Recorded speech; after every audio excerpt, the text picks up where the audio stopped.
Hello and welcome to SGPN's The Daily Dog. I'm your host, Britton Hess. I'm here with my favorite Underdog Fantasy Pick and Plays for Thursday, May 29th, 2025. If you're new to Underdog Fantasy, send up the promo code DailyDog. That's DAILYDOG at UnderdogFantasy.com or in the Underdog Fantasy app. Get a 50% deposit match bonus worth up to $1,000. If you are new to Underdog Fantasy, sign up with promo code DailyDog, as I just said. All right, yesterday on the show, we hit a couple entries. I hit MLB entry number 2. Man, that one was Jackson Holiday, higher than 1.5 hits, runs, and RBIs, and Goldschmidt, higher than 1.5 total bases. Goldie got 2 hits. Holiday was fine. He did exactly what we expected in that loss for the Orioles. The first one was a little bit puzzling. Dansby Swanson, the first MLB entry yesterday. Swanson just didn't get higher than 1.5 hits, runs, and RBIs. He didn't get a hit. It was weird. The Cubs struggled to score against the Rockies.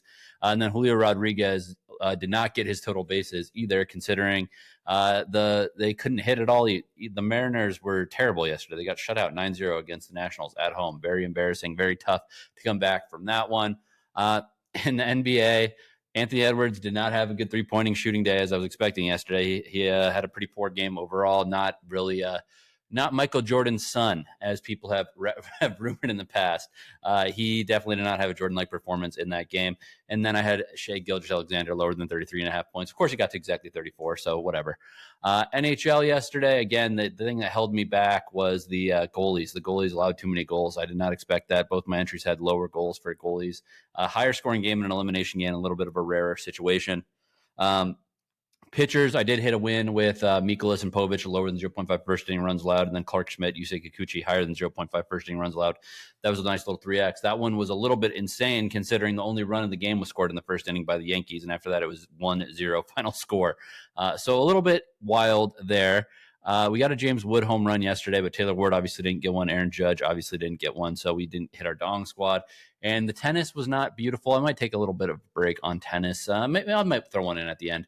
But, the tennis has been a little bit weird. That is what I will say. I mean, how about Jacob Menchik going down to Henrik Roca?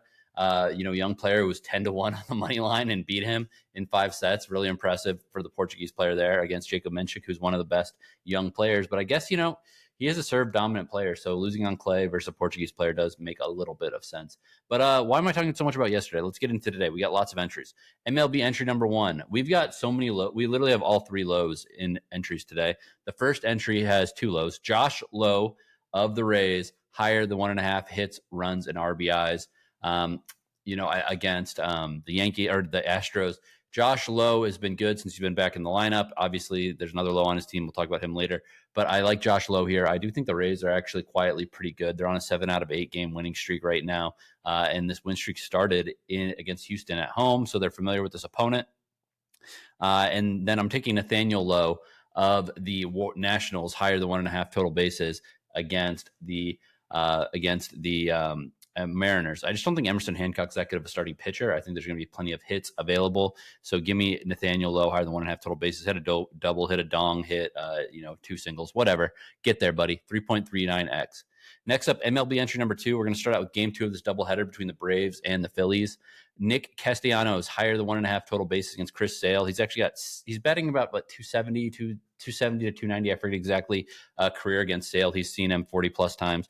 So good enough batting average versus a very good pitcher, but he has 6 doubles against him. So I like Castellanos to get another double here or get a couple singles in this game. He's also a home run threat. Castellanos, he's not like a super scary offensive player anymore. I guess maybe he just had some little streaks. It's not necessarily anymore is the right word. But I do think that he is in a good matchup here versus a pitcher he's familiar against. You're getting good value because Chris Sale scares people. But Castellanos, as I said, is hit just fine against him. And then I'm taking Lawrence Butler, higher than 1.5 total bases again. I think that Butler, Lawbutt, as I like to call him on this show, is primed to continue to play well against the Blue Jays and Barrios. Lawbutt, obviously very fast base runner. He can get doubles, no problem. Homers, no problem. Singles, whatever. He can hit triples, whatever. So I like Lawrence Butler here. I think Barrios, just gives up hard contact when he does give up contact. So it's like if you're not getting struck out, you have a chance of an extra base hit quite often against him. And this is a really nice 3.93x multiplier on this 2-leg MLB entry. NBA entry number one, we're going Pascal Siakam, higher than 20.5 points. Siakam just been very, very good lately. I mean, he hit this for us in his last start in his last game. In the postseason, he's averaging 20.8 points. Last game, 30 points. He had a 39-pointer in game 2 at the Garden, so he's not like he can only do this at home. I really think Siakam's going to be right around this number and probably get just over it. Probably 22, 23 points is what I'm expecting for Siakam. Then I'm taking Karl-Anthony Towns, lower than 21.5 points. Fading the stars has not been working, so I'm going to try to fade a secondary player in Karl-Anthony Towns. I know that that's a little bit scary because he's been pretty good, but he's questionable for this game, which is a little bit crazy to have him listed as questionable here. He's had 24 points in his last 2 games, but he had 20 in the game previous. I believe that there's a good chance that he's limited in this game due to that injury, so I'm going to take advantage of that. Karl-Anthony Towns lower than 21.5 points, 3x multiplier. NBA entry number 2, Myles Turner, lower than 1.5 3-pointers made. He's only made 1 3-pointer in every single game of this series so far. Yes, he's capable of going off, but again, it's just not been falling for him. And again, it's a tight game here. I don't think they're necessarily going to be forcing it in an elimination spot. So I think Turner is probably only going to shoot a couple 3-point attempts here, and I don't think he's going to make more than 1. So lower than 1.5 3-pointers made for Myles Turner. Again, scary because he can get hot from 3, but it's just not been working in the series for whatever reason. I don't think it's going to change right now. And then I'm going to pair that with Jalen Brunson higher than 30.5 points. No more fading stars. We're going to take a star to exceed expectations. Brunson is going to put the team on his back. I don't know if they're going to win, but I think that he's not going to be the reason why they lose if that happens. And again, I think Karl-Anthony Towns' usage might be down a little bit here with that looming injury, with his knee injury looming in the distance. So that's a 3.12x multiplier. We will continue to the National Hockey League. And we're going to go with Leon Draisaitl higher than 0.5 goals. We do this every dang day, and it's worth it every dang day. So give me Leon Draisaitl higher than 0.5 goals in Dallas in this potential closing game for the Oilers against the Stars. Draisaitl is just a beast. Obviously regular season, great scorer, but in this series, he's scored 2 goals already. He's scored a bunch of postseason goals already. He's a guy that you want to back because he's going to have good shots and he's going to be putting pressure on Ottinger. And then I'm going to pair that with Matt Duchene, other side of it. I'm going to go with Matt Duchene, the point master for the Stars, very stacked Stars team. But Duchene always finds a way to get his stick on the puck with an assist or a goal, getting that puck across the line or helping someone else do it. So Draisaitl higher than 0.5 goals, Matt Duchene higher than 0.5 points, 3.58x multiplier. NHL entry number 2, we're going Mason Marchment higher than 2.5 shots on goal. This is an enhanced multiplier. You're getting a actually pretty big one here, but I'm going to pair it with a little bit more of a chalky play next. So Mason Marchment higher than 2.5 shots on goal. He's had higher than 3 shots on goal in 2 of his last 3 games. Marchment is, just an absolute beast. I mean, I'm not an absolute beast, but he can get greedy with shots. He had 5 in his last game. He had 3 games ago. He's going to be right around this number. I don't think he's going to have 5 shots on goal again, but 3 or 4 definitely on the table, especially if the Oilers are up early and the Stars need to start putting offensive pressure on there. Pairing that with Connor McDavid higher than 0.5 assists. McDavid, come on, hockey Jesus. McJesus, whatever you want to call him. He can do anything out there. Give me Connor McDavid higher than 0.5 assists. Hopefully it's an assist off of Draisaitl and we kill 2 birds with 1 stone. 3.1x multiplier on that one.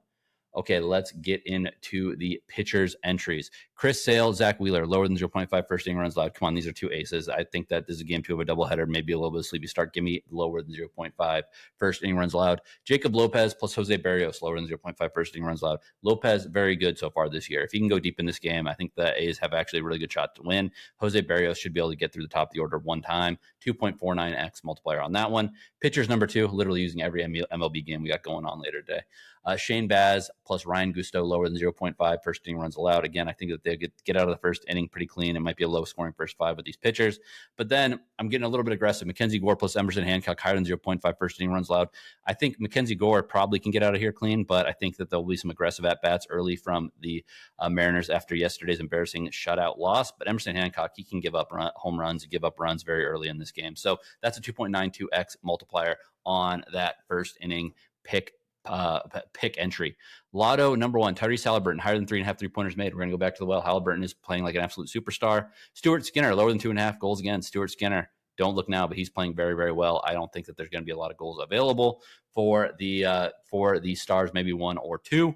Then Jacob Wilson, higher than 2.5 total bases. Don't look now, but this guy should be the rookie of the year. He's been 350 with 200 plus at bats. This guy is playing great for the Athletics. 13.91x or flex at 6.92x or 2.076x, 207x if it goes 2 out of 3.